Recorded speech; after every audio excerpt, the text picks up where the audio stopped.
Hi friends, welcome to my honey stories. నేను మీ లక్ష్మి. జై వైపు చురుగ్గా చూసి అందం కళ్ళకు కనిపిస్తే ఆరాధించడం మానవ నైజమని నీకు చెప్పక్కర్లేదు అనుకుంటాను. అసలే అందాన్ని ఆస్వాదించడంలో దిట్టవి కదా జై నువ్వు అని ఇంకాస్త మండిస్తున్నట్టు మాట్లాడాడు సాకేత్. హాయ్ మిథున గారు, యు ఆర్ లుకింగ్ గార్జియస్. కవులు వర్ణిస్తారే, బాపు బొమ్మ, నండూరి వారి ఎంకి, అజంతా శిల్పం, ఇలాంటివన్నీ కూడా మీ ముందు దిగదుడిపోయానండి అని నవ్వాడు సాకేత్. కళ్ళతోనే చిన్నగా సౌగించేసింది ఎప్పుడూ లేనిది తన అలా పొగుడుతుంటే మిథున. సన్నగా కన్ను గీటాడు అల్లరిగా నవ్వుతూ సాకేత్ కూడా. ఓ అవునా అంటూ థ్యాంక్స్ సాకేత్ గారు అంటూ సిగ్గుపడింది మిథున. అదేనండి, నటించింది అలా. సారథి వాళ్ళ రూము నుండి రావటం చూసి బావమర్దళ్ళు సర్దేసుకొని ఏమీ ఎరగని ఇన్నోసెంట్లా ఫేసులు మార్చేశారు. బాబుగాడు రెడ్ చిల్లీ కొరికిన కాకిలా అరుచునేమో. అంతలోనే పెద్దవాళ్ళు రావటం చూసి పళ్ళు కొరుక్కుంటూ నిలబడిపోయాడు. మిథున, రెడీ అయ్యావా? గుడ్ అని నవ్వి, కమ్ బ్రేక్ఫాస్ట్ చేసి స్టార్ట్ అవ్వండి అన్నారు సారథి గారు. మిథున వేసుకున్న డైమండ్ హారాన్ని చూసి నీరజకి కడుపులో గ్యాస్ ఫామ్ అయిపోయింది. అది మొహం మీదకి చేరి కోపంతో జేవురించి, అత్తయ్య, ఆ హారం నాది కదా, దీనికి ఇచ్చారేంటి అని అడిగింది కోపంగా. అవును అయితే అని తాపీగా అడిగింది సుభద్ర. అవును అంటారే, నా హారం దీనికెలా వేస్తారు అంటూ తోక తొక్కిన తాచులా లేచి బుసలు కొట్టింది. ఈ హారం నాది, నీది, మిథునిది కాదు, ఈ ఇంటికి వచ్చే కోడలిది. అంతే, నువ్వు కోడలుగా అడుగుపెట్టినప్పుడు నీ మెడలో వేశాను. ఇప్పుడు మిథున కోడలు, అందుకే తన మెడలోకి చేరింది. రేపు రాబోయే రోజుల్లో దాని కోడలి మెడలోకి వెళ్తుంది. ఏదో నీ పుట్టింటి సొత్తుని నేను దారాదత్తం చేసినట్టు ఎగురుతావే అంటూ చేతులు ఊపుతూ దీర్ఘాలు తీసింది సుభద్ర. నేనింకా చావలేదు హారం దీనికి ఇవ్వడానికి అని అరిచింది తనని ఎగతాళి చేసిందనే కక్షతో నీరజ. నేను చావలేదు, మరి నీకెందుకు ఇవ్వాలి అని చొరక అంటించింది బామ్మగారు. ఎందుకంటే మీరు వేసుకొని తిప్పుకోవటానికి మీ ఆయన లేడు కదా, అందుకే నాకు ఇచ్చారు అంటూ మాట తూలింది నీరజ. విత్ఇన్ సెకండ్లో చెంప పేలింది సారథి చేతిలో. కొట్టాక అక్కడే నిలబడుతుందా ఏంటి? వెళ్ళి ఫ్లోర్కి ఫ్రెంచ్ కిస్ ఇచ్చింది నీరజ ఆంటీ.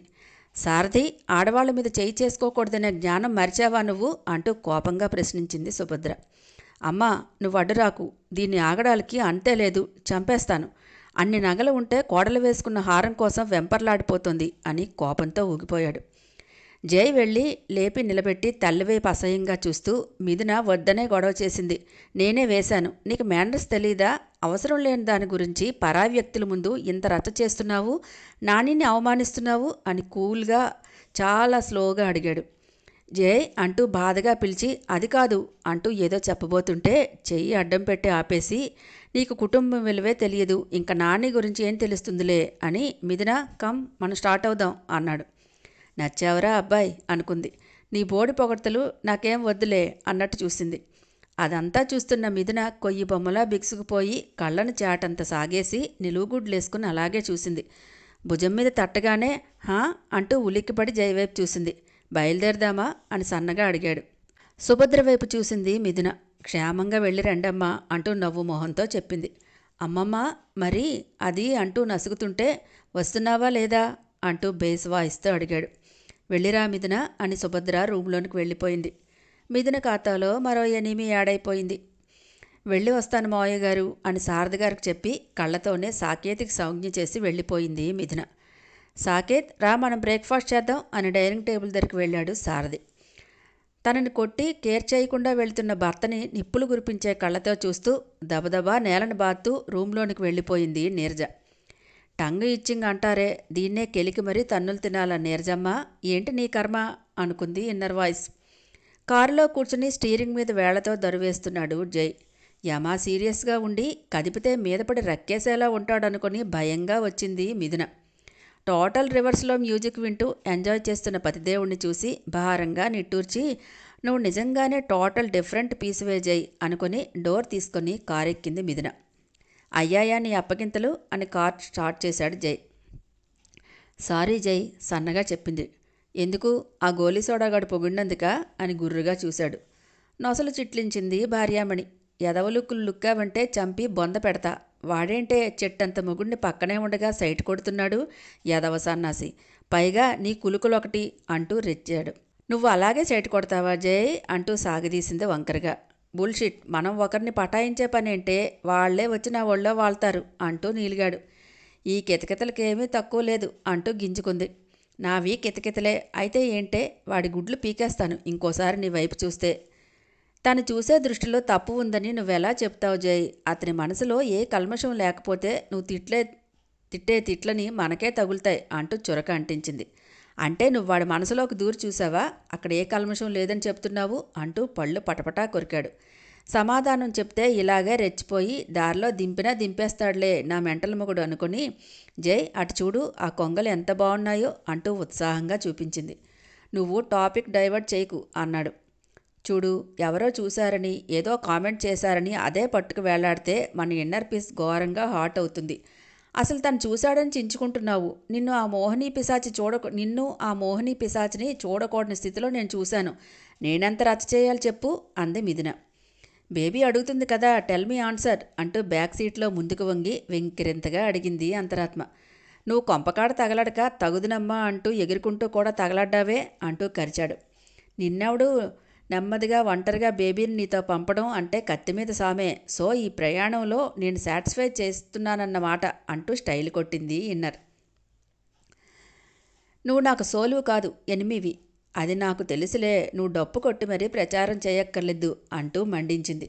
జై నుండి సమాధానం రాకపోయేసరికి విండో నుండి బయటకు చూస్తోంది మిథున. ఇదో తెంగరబుచ్చి, మొగుణ్ణి ఏదైనా అడిగాక కొట్టో తిట్టో సమాధానం రాబట్టుకోవాల్సింది పోయి మౌనం వహిస్తూ ఈ జైని అచ్చోసిన ఆంబోతులా ఊరి మీదకి వదిలేస్తుంది అని తిట్టుకుంది ఇన్నర్. నువ్వు దానికి కనిపించినా నీ మాటలు వినిపిస్తే తెల్లవారకుండా నాకు డైవర్స్ ఇచ్చేలా చేసేంత టాలెంట్ ఏడ్చింది నీకు. మా మధ్యలో తలదూర్చావా, రోకల బండతో తల మీద మోది చంపేస్తాను చూసుకో అంటూ కిల్లింగ్ లుక్ ఇచ్చాడు జై. మూగా చెవుడు దెయ్యాలు పట్టాయా, మాటా పలుకు లేదు అని కక్షగా అడిగాడు జై. మొగుడనే దెయ్యానివి నువ్వు పట్టాక ఇంక వాటిని ఎక్కడ ఉందిలే ఛాన్స్ అంటూ ఎద్దేవా చేసింది మిథున. అంటే ఈ ఇన్నర్ ఫీలింగ్ నేను డెవిల్ని అనే కదా. మళ్ళీ ఇన్నర్ని ఏడిపించడం ఎందుకు? డైరెక్ట్గా చెప్తుంటే ఇన్నర్ అంటావు అంటూ మూతి విరిచింది. నీకు గోరోజనం బాగా బలిసిందే, నాతోనే మజాకులు చేస్తావే. ఈ తాళి కట్టిన వాడితోనే ఏమైనా చేయాలని మా లో క్లాస్ వాళ్ళ ఇళ్లల్లో రూల్లే. అందుకే పక్కింటి ఎదిరింటి వాడితో అంటూ కొంచెం గ్యాప్ ఇచ్చింది. ఏంటో చెప్పి చావు, మధ్యలో ఈ బొంగులో గ్యాపులెందుకు అంటూ కరిచాడు జై. అదే మజాక్ చేయకూడదు అంటున్నా అని హిహిహి అంటూ పెదవులు చెంపల వరకు సాగదీసి ఇకిలించింది మిథున. నిన్ను తుక్కు కింద కొట్టాలే అంటూ పళ్ళు నూరాడు జై. కొట్టావంటే మావయ్యగారితో చెప్తా అంటూ అమాయకంగా అంది మిథున. వీళ్ల కోలాటం ఆడుకుంటూనే జర్నీ సాగిస్తుంటే 3 స్టార్ హోటల్లో పెట్టాయి గుడ్లగూబల మీటింగ్. దానికి మెయిన్ హెడ్ ఇంకెవరు, గోవ పగలగొట్టించుకున్న ఆశాచాకి. పేనుకి పెత్తనం ఇస్తే తలంతా గొరిగి పెట్టిందట. అలా ఈ పేనుకి ఇచ్చారు పెత్తనం ప్రస్తుతానికి. మొహం ఇంత లావు పెట్టుకుని ఎందుకు పిలిచావు అని గీరగా అడిగింది మోన. జై నిన్ను కలిశాడా అని ఆశగా ప్రశ్నించింది ఆశ. లేదు, వై అంటూ నొసలు చిట్లించింది. లుక్ మోనా, నీకు జై మీద మోజుంది, నాకు ఉంది ఆఫ్ కోర్స్. జైని వద్దు అనుకునే వాళ్ళు ఎవరూ ఉండరనుకో, బట్ ఇంక జై మన మొహాలు కూడా చూడడు అంది ఆశ.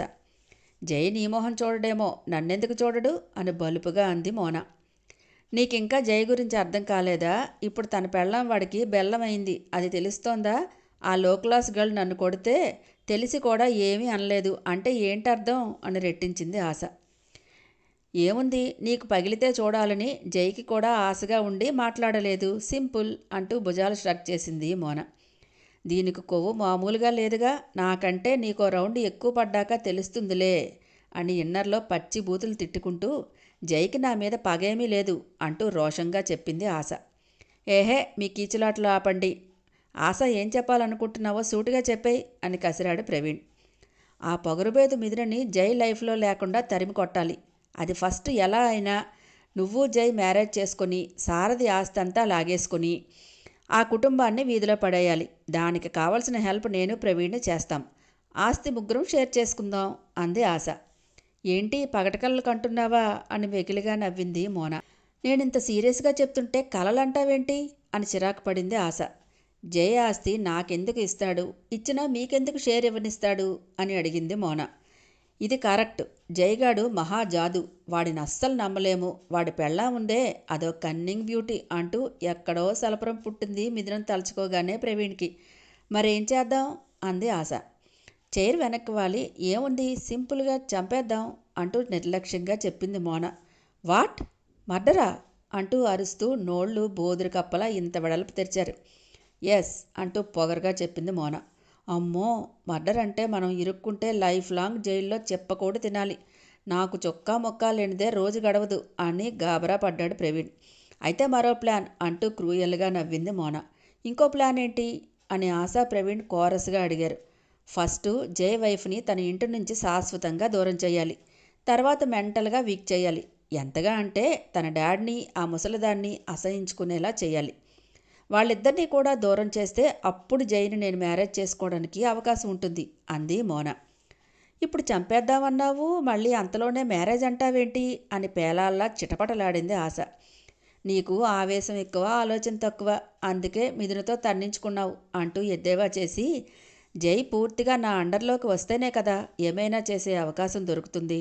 వాడు తన ఇంట్లో మనం వాడు తన ఇంట్లో, మనం మన ఇంట్లో ఉండి ఒక నైఫ్ తీసుకెళ్ళి కసాకసా పొడి చేద్దామంటే దొబ్బదు, నమ్మించి వెనులోకి కత్తి దింపాలి అంటూ క్రూయల్గా నవ్వింది మోన. అంటే బాహుబలిని కట్టప్ప పొడిచినట్ట ఉత్సాహంగా అడిగాడు ప్రవీణ్. పెదవి ఒక రకంగా విరిచి, మీ డాడ్ నీకు ఏదో ప్లాన్ చెప్పి పంపించి ఉండాలే, ఏం చెప్పాడు ఏంటి అని నెయిల్స్ చూసుకుంటూ అడిగింది మోన. మా డాడ్ ప్లాన్ చెప్పడం ఏంటి అని తడబడింది ఆశ. నీకంత బుర్ర లేదని నాకు తెలుసులే, ఇదంతా శారద అంకుల్ మీద పగతో చేస్తున్నావని కూడా తెలుసు. ఎనీవే, ఏది ఏమైతేనే మనకు కలిసి వస్తున్నప్పుడు కలిసి నడవటం తప్పులేదు. ముందు మిథున బయోడేటా బయటకు లాగండి. ఎక్కడైనా లూప్ హోల్స్ ఉంటే అది ఎంత చింపాలో అంతా చింపి జైకి దాని మీద ఉన్న గుడ్ ఇంప్రెషన్ స్పాయిల్ చేసేద్దాం. ఎలా ఉంది ఐడియా? టైంను బట్టి అల్లుకుంటూ ముందుకు వెళ్ళడమే అని ప్రవీణ్, నువ్వు జైతో ఎక్కువ టచ్లో ఉండు, అప్పుడే మన మీద ఇంకాస్త నమ్మకం కలుగుతుంది అంది మోన. ఏంటి ఉండేది నా బొంద, వాడి పెళ్ళాం చేతిలో తన్నించుకోరా అని చోట తన్నించుకొని లోలోని ఏడుస్తుంటే జైతో ఉండాలా నా తల్లే అని మనసులో ఏడ్చుకొని పైకి ఓకే అంటూ గొర్రెలా తల ఊపాడు ప్రవీణ్. ఓకే, ఇంతే కదా, ఇంకేమైనా ఉన్నాయా, ఉంటే ఫోన్ చేయండి అని చైర్ నుండి లేచింది మోన. అవును, అందరి గురించి ఆలోచించాము, మరి జై మదర్ ఉంది కదా, ఆవిడనేం చేద్దాం అని అంది ఆశ. కోసుకుని కూర వండుకొని తినండే పిత్తపరిగ మొహాల్లారా, ఆవిడ ఆటలో అరటిపండు, అంత లెక్కలో తీసుకోవాల్సిన పనే లేదు. ఆవిడ నేను మెల్ట్ చేసి నువ్వే నా కోడలివి అనిపించేలా చేస్తాను, నో వర్రీ అని బల్పుగా చెప్పి బాయ్ అంటూ తిప్పుకుంటూ వెళ్ళిపోయింది మోన. ఇదేదో లేడీ డాన్లా ఫీల్ అయిపోతుందేంట్రా, జై ఒక్క గుద్దు గుద్దితే అరగుద్దుకే చస్తుంది, కటింగు హై లెవెల్లో ఉంది. మోన వెళ్ళాక దీన్ని నమ్మొచ్చంటావేంట్రా అని అనుమానంగా అడిగింది ఆశ. నువ్వే కదే దాన్ని పిలిచి మరీ ప్లాన్ చెప్పావు, ఇది మామూలు కిలాడీ కాదే, మన జాగ్రత్తలో మనం ఉండాలి అన్నాడు ప్రవీణ్. నిజమే, లేకపోతే అడ్డంగా బుక్ చేసి ఇది నైస్గా ఎస్కేప్ అయిపోయేటట్టుంది అని సాలోచనగా అంది ఆశ. ఫస్ట్ మీ డాడ్తో దీని గురించి చెప్పు, మనకంటే పెద్దవాళ్ళకి ఎక్స్పీరియన్స్ ఎక్కువగా ఉంటుంది కదా, ఏదైనా ఐడియా ఉంటే చెప్తారు, మనం ఆ వేలో వెళ్దాం అని ఒక సలహా పడేశాడు ప్రవీణ్. ఓకేరా అంటూ తల ఊపింది ఆశ. హాయ్ ఫ్రెండ్స్, నా ఛానల్ నచ్చితే కనుక లైక్ చేయటం, షేర్ చేయటం, సబ్స్క్రైబ్ చేసుకోవటం మర్చిపోకండి.